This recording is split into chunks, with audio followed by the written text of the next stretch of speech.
हम लोग चर्चा कर रहे थे आचार्य भगवंत जयमल जी महाराज साहब के जीवन चरित्र के बारे में। आचार्य भगवंत श्री जयमल जी महाराज साहब का जीवन चरित्र में चर्चा के माध्यम से हम लोग सुन रहे थे। उनका जीवन परिचय हमारे लिए प्रेरणा में बन रहा है, हमारे लिए सुंदर बने, पवित्र बने, आनंद में बने, मंगल में बने। ऐसी पवित्र भावनाओं से हमने सुना था कि जयमल जी महाराज साहब अपने इष्ट मित्र सहित मेड़ता सिटी के पावन प्रांगण में पहुंच गए हैं। मेड़ता सिटी पहुंचने के पश्चात जब उनको ये मालूम पड़ा कि आचार्य श्री भूधर जी महाराज साहब का यहाँ पे चतुर्मास है और उसके कारण आज चतुर्मास के अंतिम दिन होने के कारण आज बाजार पूरा बंद है। इसके लिए आज बाजार नहीं खुलेगा, तो अब ये सौदा कहाँ से खरीदेंगे? सोचने लगे सारे मित्र, चिंतन करने लगे, आपस में चर्चाएं करने लगे। लेकिन एक मित्र ने कहा कि चलो पिक्चर देखने चलते हैं, दूसरे मित्र ने कहा कि नहीं चलो कहीं घूमने चलते हैं, तीसरे ने कहा कि नहीं बस ऐसे ही रहते हैं। लेकिन श्री जयमल जी महाराज ने कहा कि नहीं, चलना है तो चलो आचार्य श्री जी के दर्शन कर लेते हैं। आचार्य श्री भूधर जी महाराज के दर्शन कर लेंगे, प्रवचन सुन लेंगे और प्रवचन सुन करके हो सकता है कुछ परिवर्तन आ जाए। जयमल जी महाराज साहब की बात मित्रों ने मानी नहीं, क्योंकि मित्र मस्तीखोर थे, चंचल अवस्था के थे। श्री जयमल जी महाराज के दिल के दिमाग के अंदर ये बात आई और श्री जयमल जी महाराज सीधे जहाँ मेड़ता सिटी के पावन पवित्र प्रांगण में आचार्य भूधर जी महाराज साहब अपनी मुख से मुखारविंद से इतनी सुंदर अमृतमय वाणी जो फरमा रहे थे वो सुनने के लिए श्री जयमल जी महाराज साहब उस शम्भो शरण के प्रांगण के अंदर प्रवेश करते हैं और वहाँ प्रांगण कचाकच भरा रहता है। जन समुदाय भरा हुआ था, दूर दराज से कई जगह से लोग आए हुए थे और आचार्य भूधर जी महाराज साहब अपने मुखारविंद से मीठी वाणी, पवित्र वाणी एवं पवित्र वाणी सुना रहे थे और सुनाते सुनाते इतना अच्छा उनका वर्णन चल रहा था।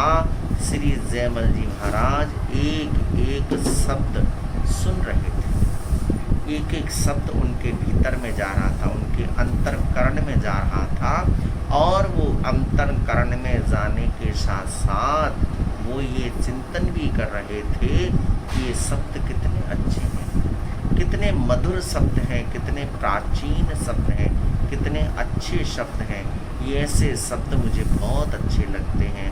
और धीरे धीरे जयमल जी महाराज के अंतरकरण के अंदर दिव्य प्रकाश होने लगा, भाव जगने जागने लगे और जैसे ही प्रवचन के माध्यम से ब्रह्मचर्य का प्रसंग आया, ब्रह्मचर्य के प्रसंग को जब उन्होंने सुना कि भोग विलास के अंदर कितना पाप दोष लगता है, कितना पाप दोषों का बंद होता है, कितने कर्मों का बंद होता है, किस प्रकार से कर्म बंद होते हैं, ये सोच करके सुनते सुनते प्रवचन अचानक श्री जयमल जी महाराज साहब भरी सभा के अंदर खड़े हो गए और श्री जयमल जी महाराज ने आचार्य भगवंत से कहा कि प्रभु, हे नाथ, हे प्रभु, हे तारण की जहाज, आज पहली बार मैंने आपका प्रवचन सुना, मुझे बहुत सुंदर लगा।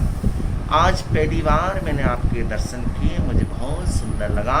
आपके प्रवचन से प्रभावित होकर के मेरे अंतरकरण के भाव हैं कि मैं आज जाव जीव तक ब्रह्मचर्य का पालन करूँगा। लोग देखने लगे, क्या बात है, इतने दिन से यहाँ प्रवचन की धारा चल रही है, इतने दिनों से यहाँ पर प्रवचन की धाराओं में बह रहे हैं, लोग सुन रहे हैं, लेकिन कोई त्याग प्रतिज्ञान नहीं हो रहा है।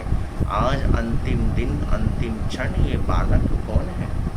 सभी ने उस बालक श्री जयमल की तरफ निखारने लगे, सारे घूर घूर करके देखने लगे। आखिर में चेहरा चित परिचित लगने लगा, लोगों की जबान पर नाम आने लगा, अरे ये तो लांबिया मोहन दास जी का छोरा है, ये तो उनका लड़का है और अभी इसकी शादी होके चुकी है, अभी मुकलावा नहीं हुआ है और ये ब्रह्मचर्य लेने की पालना करने की चर्चा कर रहा है।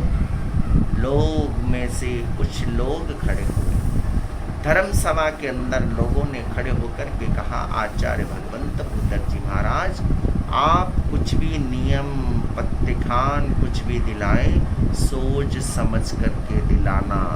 इसका अभी विवाह हुआ है, मुकलावा हुआ नहीं है, इसकी धर्मपत्नी पियर के अंदर है और ये ब्रह्मचर्य का सौगंध ले रहा है। आचार्य भूधर जी महाराज चिंतन के झरोकों में झुक गए। रिजर जयमल जी महाराज ने संकल्प धारण कर लिया कि मुझे संकल्प लेना ही लेना है। व्यक्ति के दिल के अंदर अगर संकल्प आ जाता है तो वो संकल्प को धारण करके संकल्प का पालन करता है।